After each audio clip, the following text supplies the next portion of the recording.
10th, and welcome back to The Advantage, where we take you through our data on the latest in political ads and spending. I'm Rachel. And I'm Ben. How's everybody doing this week? So, as you all might have heard, there was a presidential election last week. As of right now, Joe Biden is going to be the next president of the United States. We're not going to discuss lawsuits on this podcast. Ongoing lawsuits. So, Rachel, what's your top line take on the election coming out of it? Sure. So I think looking at the states that flipped from 2016, obviously Democrats were able to take back the blue wall. They flipped Arizona. They were not successful in Florida, which honestly to me was not altogether surprising. And Democrats took Georgia, which I think was the biggest shocker of this election. Yeah, absolutely. I think I agree with everything you say. I think there was a lot of Democratic hand-wringing based on the way votes were counted. Florida was called so early, and mail-in votes on the blue wall were so late to be counted, and in Georgia as well. But when you look at it just from an end perspective, that's a pretty good electoral college victory for the Democrats. They knew all they had to do was flip the blue wall and hold the Hillary states, and they picked up Arizona and Georgia, which are two. And they flipped Pennsylvania back, too. Yep. And those are two ancestrally Republican states that I think Democrats are going to be really happy with. Though there's a lot on this map to look at as a Republican to be pretty happy with as well. But let's start with Florida. Florida's kind of the first thing to be called on election night, and again, I think had Democrats' hearts racing like it was 2016 all over again. Yeah, so we're going to throw up a map here that will show you the breakout of electoral votes and the way that states went in the election. It also lists out some spending advantages by party. What's notable here is that Democrats held really, really strong spending advantages almost across the board. And in Florida specifically, it was almost a $100 million advantage, which ultimately just didn't pan out for them. No, Florida ended up being the least competitive of the swing states, which is not something I ever thought I'd be saying, though it is 2020, so what's new?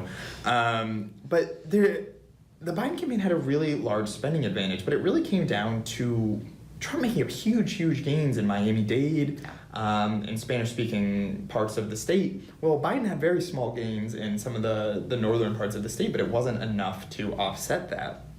And it really seems like both campaigns ran a lot of Spanish-language ads on TV in Florida and Miami especially. The Biden campaign did have an advantage, but it seems like the Trump messaging really sunk in. We haven't really yet seen a whole lot of postmortems on this, but it really looks like the Trump messaging tying Biden to socialism and to the kind of radical left of the Democratic Party, so to speak, was successful. Yeah, it really had an impact. I think it's interesting the way that Spanish-speaking voters really broke for Trump, particularly in Florida. We didn't see quite the same phenomenon in Arizona, but particularly in Florida. And ultimately, this was one scenario in which spending advantage did not correlate with a victory. Yeah, I think there's a lot of really kind of lazy analysis to be done about Spanish-speaking voters as if they're some kind of monolith, which... They're not. I know you're not saying they are, but I think there's a shorthand there that just is not valid, really, when looking at how voters behave across different states and within different states. So I think that's going to really require more analysis from both sides, but the Democrats especially, to see what happened with that kind of demographic for them. Right, and what they need to do with their messaging maybe to win back some of those voters. It'll be interesting to see. So I want to move a little bit farther north, but kind of stay in the South right now and talk about particularly Georgia and North Carolina. We were talking a couple days before the election, and I think you said you would have bet a whole lot of money that North Carolina was going to flip before Georgia did, and it wound up being the other way around. The Trump team held North Carolina, and almost against all odds, Democrats picked up Georgia. Yeah, that's pretty remarkable. I would have bet a lot of money, as you just said, that North Carolina would be more likely to flip blue than Georgia, and the Democrats seem to treat it as such in terms of a resource allocation. They put a lot more money into North Carolina than they did Georgia. What was the spending advantage in both states? Which way did it lean? There was an advantage for the Republicans in both seats, which were both states, which was one of the few states where the Republicans had an advantage overall. But the Democrats contested North Carolina with much more resources. Georgia, they came in kind of at the end of the last 2 weeks and spent a fair amount of money there. But not nearly the same amount they put into North Carolina, and yet they squeaked out a victory in Georgia, and they also have 2 Senate runoffs there as well. So, that's really, really interesting. And Georgia's looked for a long time like kind of a teaser state for the Democrats, where it looks like there's a lot of these demographic changes that you would think would benefit them, but never quite got across the line. But it seems like this year was the year that Georgia is looking like a more swingy state than Florida right now moving forward. Yeah, and I think this is a little bit outside of our wheelhouse, but the conversation around Georgia is revolving not so much around the spending and the advertising strategies, but around Stacey Abrams and the Black women activists and the Black voters in Georgia who just turned out in huge numbers to ultimately deliver the state to Joe Biden. And again, not what we do, not what we cover, but certainly a notable piece of this narrative when we're talking about what contributed to flipping the state. You do wonder if there was more state-level door-knocking going on in Georgia that really ended up carrying Joe Biden across the line there. The Biden campaign got a lot of flack for not knocking on doors and not doing a national GOTV effort, and a lot of that was safety conscious, and we have to applaud that. But you do wonder if that would have helped across the country and really kind of driven up. The turnout was still so sky high anyways, maybe it doesn't matter. So final note on Georgia, North Carolina, big shocker of the election, a lot of analysis still to be done there. Obviously we're talking about presidential right now, but we do have 2 big Senate runoffs coming up that we will be talking about in future weeks, so stay tuned for more Georgia spending. I have a feeling we're going to see a whole lot of cash poured into the state. So let's talk about the blue wall. Democrats were able to rebuild it this year.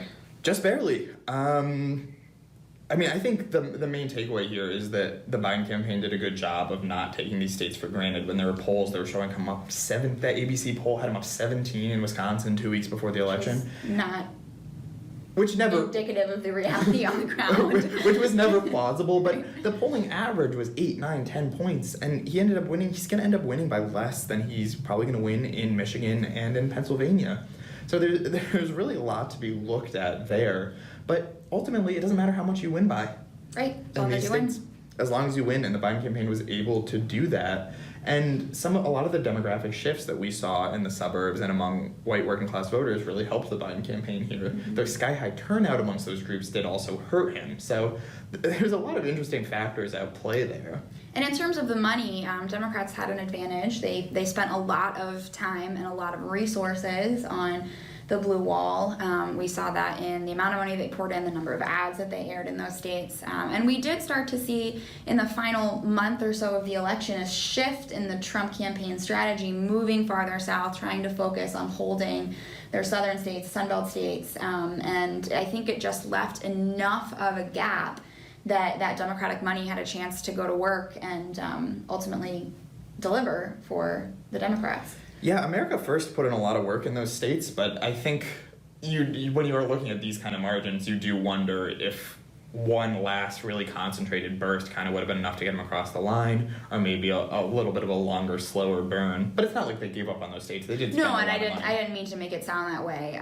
Just that Democrats had an advantage all along, and I think we're able to kind of pull ahead in the final month of the election. Yeah, especially because you saw the states that the Trump campaign dumped money into, Florida, North Carolina, and Arizona being kind of the top 3, you really saw results there. Obviously, They won North Carolina and Florida, and Arizona was a lot closer than we expected, and was one of the few places where Biden ran behind Democrats writ large in the state. So it's really interesting there to kind of see what happened. Arizona. And in Ohio, too. They put effort, and Democrats had the advantage in Ohio, did they not? I believe so. Yes, they did. But Republicans still put a lot of their time and money and effort into Ohio, so they were able to produce in states that they continued to just give concerted time and attention to.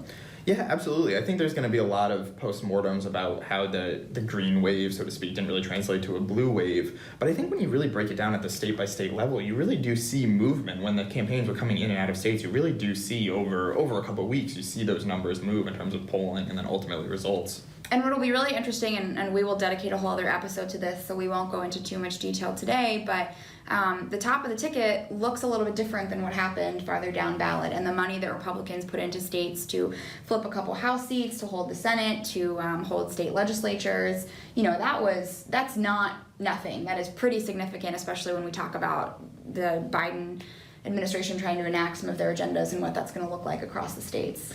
So totally different topic for another day, but I think certainly worth noting that while it looks like Democrats blew the field out in spending, there was still a lot of activity that was happening, particularly at local levels, that made a big difference. Absolutely, and that's something we'll be looking into in future episodes. So before we go, we're just gonna throw up a graphic for you to take a look at that has spending advantages by state. You can see what we've talked about here. Democratic huge advantage in Florida, ultimately didn't pan out, and the spending advantage by party farther across the map. If you have any questions about this information or any of the other election results, we will be doing episodes on the House and the Senate and other post-election content. In the meantime, if you have questions, please reach out to Ben at the address listed below. Thanks, guys. Have a great week.